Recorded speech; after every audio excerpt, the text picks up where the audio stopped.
ಮಟ್ಟಿಗಾದ್ರೂ ನಿರ್ಮಲವಾಗುತ್ತೆ. ನಿರ್ಲಿಪ್ತತೆಯ ಭಾವ ಬೆಳೆಯುತ್ತೆ ತಾಯಿ.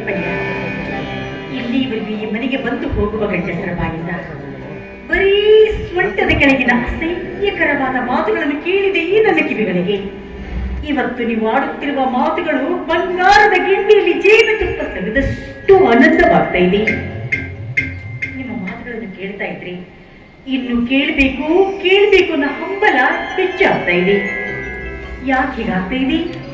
ಇದಕ್ಕೆ ಏನನ್ನುತ್ತಾರೆ? ಇದಕ್ಕೆ ಶ್ರವಣ ಭಕ್ತಿ ಅಂತಾರೆ. ನಿನ್ನ ಮಾತಿನ ರೀತಿ ನೀತಿ ನೋಡಿದ್ರೆ ನಿನ್ನಲ್ಲಿ ಭಕ್ತಿಯ ಬೀಜ ಮೊಳಕೆ ಹೊಡೆಯಾಗತ್ತೈತಿ ತಾಯಿ. ಮಲಿನವಾದ ಈ ನಿನ್ನ ಮನಸ್ಸನ್ನ ಪರಿವರ್ತನೆ ಮಾಡೇ ನಾನಿಲ್ಲಿಂದ ಹೋಗ್ತೀನಿ. ಅಯ್ಯ, ನಾನಿವನು ಏನು ಅಂತ ಕರೆಯಿರಿ? ಅಪ್ಪ ಅಂತ ಕರೀತಾಯಿ. ನಾನು ನಿಮ್ಮನ್ನು ಅಪ್ಪ ಅಂತ ಕರೆಯಿರಿ? ಅಪ್ಪ ಅಂತ ಕರೀ.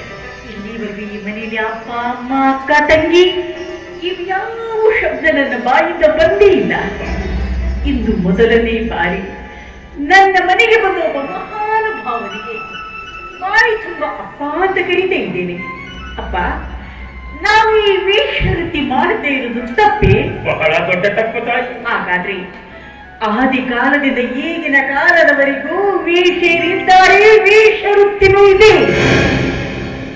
ಇದು ಇಲ್ಲದೆ ಹೋಗಿದ್ದರೆ ಯೌವನದ ಯುವಕರ ಉದ್ರೇಕದ ಮನಸ್ಸು ತಮ್ಮ ತಮ್ಮ ರಕ್ತ ಸಂಬಂಧದಲ್ಲಿ ತಮ್ಮ ಕಾಮದ ಹಸಿವು ಹಿಂಗಿಸ್ಕೊಳ್ತಾ ಇತ್ತು. ಇವತ್ತೇನಾದ್ರೂ ಈ ಸಮಾಜದಲ್ಲಿ ಮನೆತನದ ಹೆಣ್ಣು ಮಕ್ಕಳು ಸುರಕ್ಷಿತವಾಗಿದ್ದಾರೆ ಅಂದರೆ ಅದಕ್ಕೆ ಕಾರಣ ನಮ್ಮಂತ ವೇಷರು, ವೇಷವೃತ್ತಿ. ವೇಷವೃತ್ತಿ ಮಾಡೋರು ಹುಟ್ಟಿದಾಗಿನಿಂದಲೇ ಎಲ್ಲರೂ ವೇಶ್ಯರಾಗಿ ಹುಟ್ಟಿರೋದಿಲ್ಲಮ್ಮ. ಅವರು ಬೆಳೆದು ಬಂದಿರುವ ಪರಿಸರ ಚಂಚಲವಾದ ಮನಸ್ಸನ್ನ ಹತೋಟಿಯಲ್ಲಿಟ್ಟುಕೊಳ್ಳದೆ ಇರುವುದು, ತಂದೆ ತಾಯಿ ಒಳ್ಳೆ ಸಂಸ್ಕಾರ ಕೊಡದೇ ಇರುವುದು, ನಾನಾ ಕಾರಣಗಳಿಂದಾಗಿ ಈ ವೃತ್ತಿಗಿಳಿದಿರಬಹುದು.